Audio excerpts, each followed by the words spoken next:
Reporting live from Hypers Club for Hype Plus News, I'm John Abba.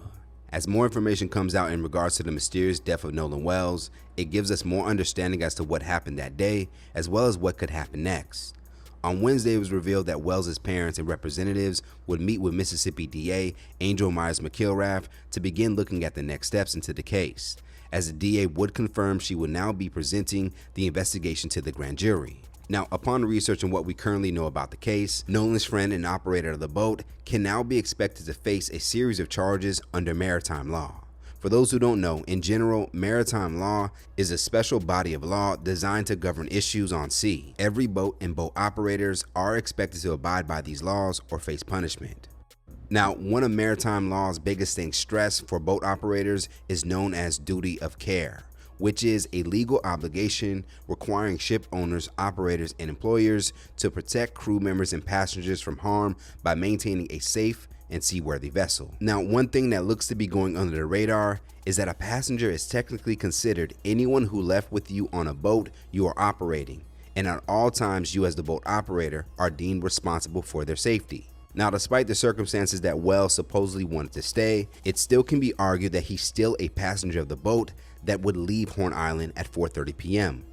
And the fact that Wells was left with no communication, given that his phone was on the boat, makes things worse for the operator. Again, a boat operator's responsibility is to return the specific passengers they brought out.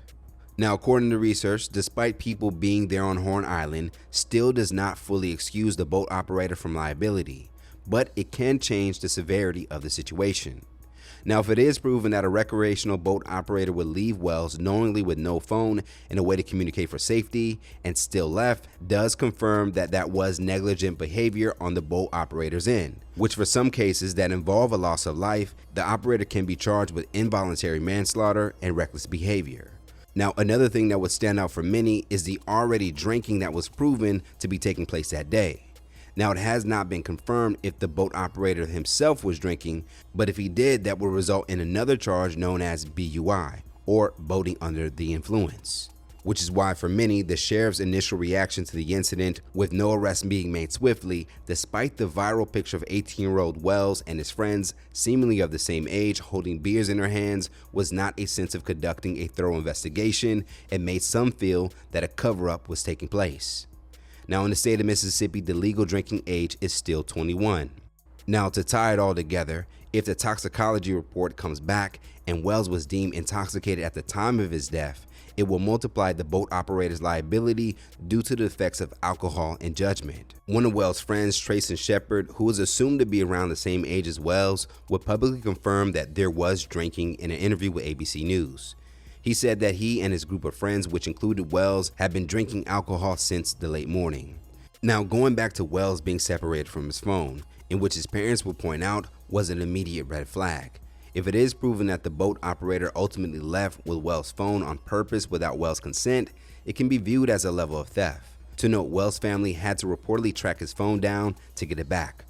So for some, it does not appear that his phone was willingly returned. As reported here, GPS and audio have now been released from that day, and according to an extended version of the toll call made, there were about 7 people on the boat according to the boat's operator. Now, it is unclear what specific boat was driven that day, but upon looking up the boat's vessel number, it looks to be a 2000 Triton boat, which comes in different sizes. Now, if it was also discovered that the boat was past capacity, it can lead to another issue for Wells' friend and boat operator. Now, despite all these proven possibilities, the governor of Mississippi may have exposed himself as either not knowing maritime laws or for some is trying to cover up the wrongdoings in this case.